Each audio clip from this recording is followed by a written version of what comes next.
The first 2 weeks of Donald Trump's new administration have been defined by its cruelty, its incompetence, its chaos. It has been an absolute disaster. Every reversal of policy, every new executive order, causing more and more pain for more and more of the American people, so much so it's been so corrupt, it's been so criminal that even Republican members of Congress are beginning to speak out against Donald Trump, calling out what a catastrophe this administration is, one that they promised was going to be better than ever, one that the mainstream media told you was going to be different. Donald Trump was going to be more presidential, this lie that they repeat again and again and always turns out not to be true because, of course, it isn't. And Republicans, like I said, are now calling it out, and we are going to get into that. But before we do, if I could quickly ask you to leave a like on this video, and if you haven't already, you enjoy our channel, to hit that subscribe button. It goes a long way, and it really means the world to me.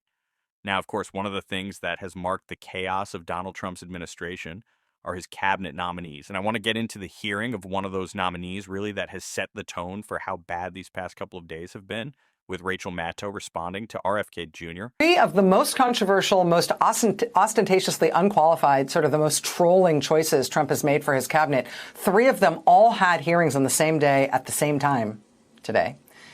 At the first of his two confirmation hearings yesterday, Trump's health secretary nominee, Robert F. Kennedy Jr., seemed to not understand what Medicaid is, even though Medicaid insures roughly a fifth of all Americans and would be among the 13 federal health agencies he would be overseeing if he was confirmed. He also suggested that Americans have so many babies that most of the humans born on Earth in any given year are babies that are born in the United States. The United States, for the record, has roughly 4% of the Earth's population. So I don't know. How'd things go at Mr. Kennedy's second hearing today? You said the following, and I quote, "We should not be giving black people the same vaccine schedule that's given to whites because their immune system is better than ours." Can you please explain what you meant? There's a series of studies, I think most of them by Poland, that show that to particular antigens that blacks have a much stronger reaction. There's differences in reaction to different products by different races. So I have 17 seconds left. Let me just ask you then. So what different vaccine schedule would you say I should have received? What different vaccine schedule should I have received? I mean, the Poland article suggests that blacks need fewer antigens. A series of studies, I think most of them by Poland, that led to some people thinking that maybe Mr. Kennedy was talking to the country of Poland, studies from Poland. In fact, he seems to have been referring to one single study by a Dr. Poland, Gregory Poland, MD. In fact, Robert F. Kennedy Jr. made a whole anti-vaccine film targeting black people using that one study from Dr. Poland. But poor Dr. Poland, for years, has been telling anybody who will listen that RFK Jr. is completely, totally wrong about his work. Dr. Poland says RFK is wildly misrepresenting his research. Dr. Poland says, quote, "We do not have a study that shows African Americans need half the vaccine dose. We do not have a study that shows African American children are being overdosed. And please, for the love of God, stop citing my work in your weird anti-vaccine race science theories. Get my name out of your mouth." Senator Alsobrooks told Robert F. Kennedy Jr. today that his assertions are dangerous, that she'll be voting against his nomination. RFK Jr. is an insane radical. This is someone who would deeply harm our country if he was confirmed to this position. RFK Jr. is a hack for his agenda. He does not care about health, wellness, safety. He wants to push his conspiracies. He's not just asking questions. I think one of the most important statements that was made yesterday was a senator who said RFK's obsession with trying to pick apart already proved science is not helping us move forward. It's keeping us in the past. He's not only doing damage to what has already been proven, what has already been studied, but keeping us from moving forward, studying more ways to keep people safe, keep people healthy. It's shameful. And it is the defining aspect of Donald Trump's administration that the people he is putting in place are hurting people. And it's why Republicans are now even starting to speak out. And I want to read a little quote from the Wall Street Journal about one of those Republican lawmakers, including those most supportive of the president, are besides themselves with anxiety. When you speak to them off the record between friendly acquaintances and ask how it's going, they shift, look off, shrug. You know how it's going. A GOP senator who supports the president had a blanch look. He doesn't do anything to make it easy. He shrugged. What is the meaning of the averted eyes and anxious face? It means Trump 2.0 isn't better. It means, for all the talk of the new professionals in the Trump operation, they have to get used to the chaos again and write it. Tempting the gods of order and steadiness, after 1 week, they concluded the first administration wasn't a nervous breakdown and the second isn't a recovery. Instead, again, they're on a ship with a captain in an extended manic phase who never settles into soothing depression. Now, if I had to guess, I would say this off-the-record senator putting a couple of pieces together is probably Lindsey Graham. We saw over the weekend Lindsey Graham talk about how Donald Trump has been breaking the law, has been acting in an unconstitutional way with his executive action, and he's pretty fed up with it. And I think Lindsey Graham also maybe a little shaky on a couple of Donald Trump's nominees, but in classic Lindsey Graham fashion, it's off the record again. This is just speculation, but this is who I think it is. It's all off the record, can actually have a spine.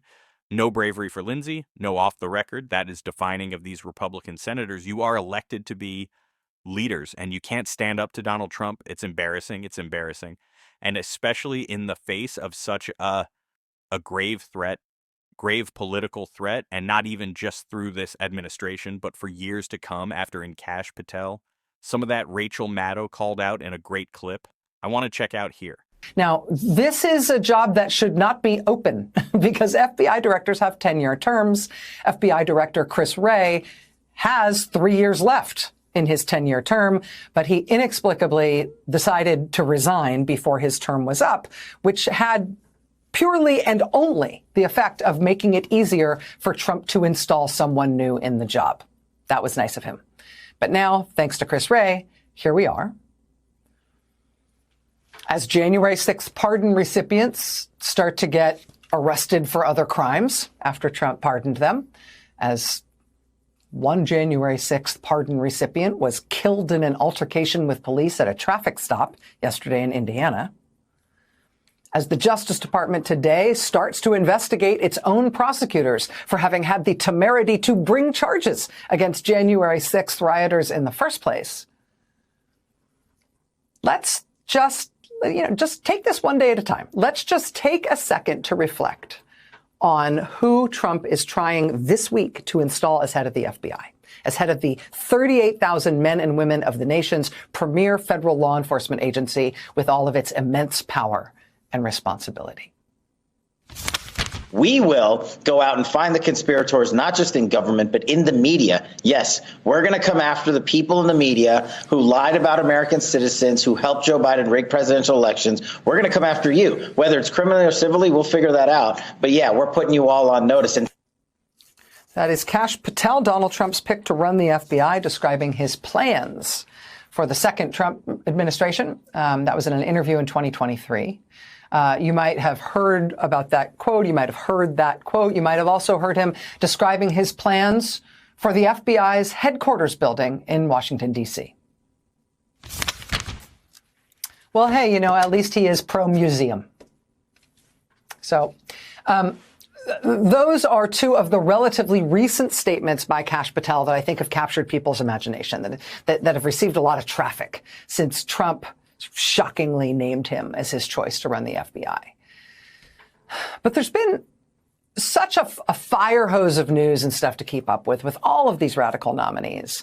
This 1 week thus far of really radical action by the new president and his appointees. I mean, there's been so much that, some of the truly wildly inappropriate or unqualified or at least controversial nominees like Doug Burgum at the Interior Department or Kristi Noem at Homeland Security or even John Ratcliffe at CIA.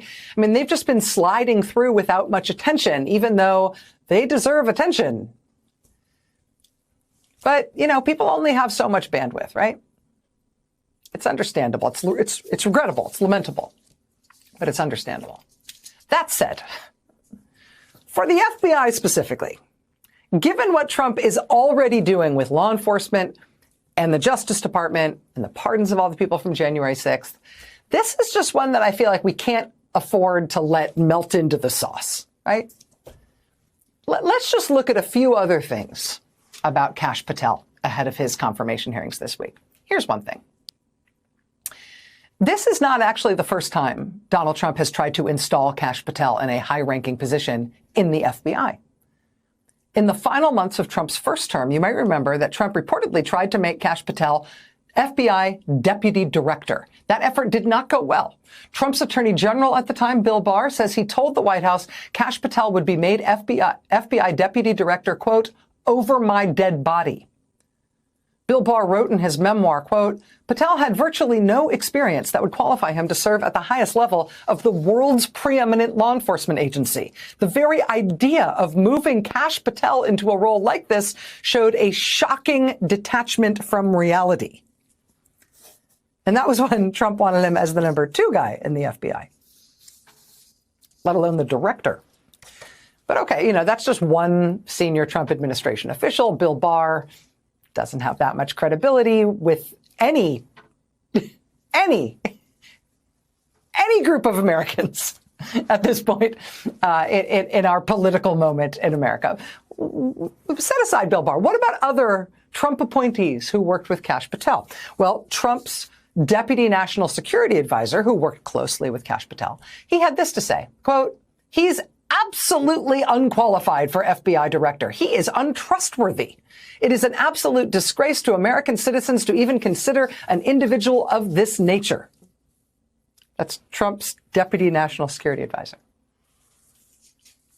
And he's untrustworthy. This is kind of a theme in descriptions of Kash Patel from people specifically who worked with him in. This is what we are up against, and this is what Republican senators are folding on, just letting them get by. They're talking off the record about how scary it is, but they don't have the courage to stand up. It's not a shock. It's always disappointing, though, but it is now upon us to call them out, and we are going to every single day on this show. And if you want to support that, as always, you can hit that subscribe button. You can leave a like on this video. And if you stuck around at the end, you can drop a blue heart in the comments. And until next time, I'll see you soon.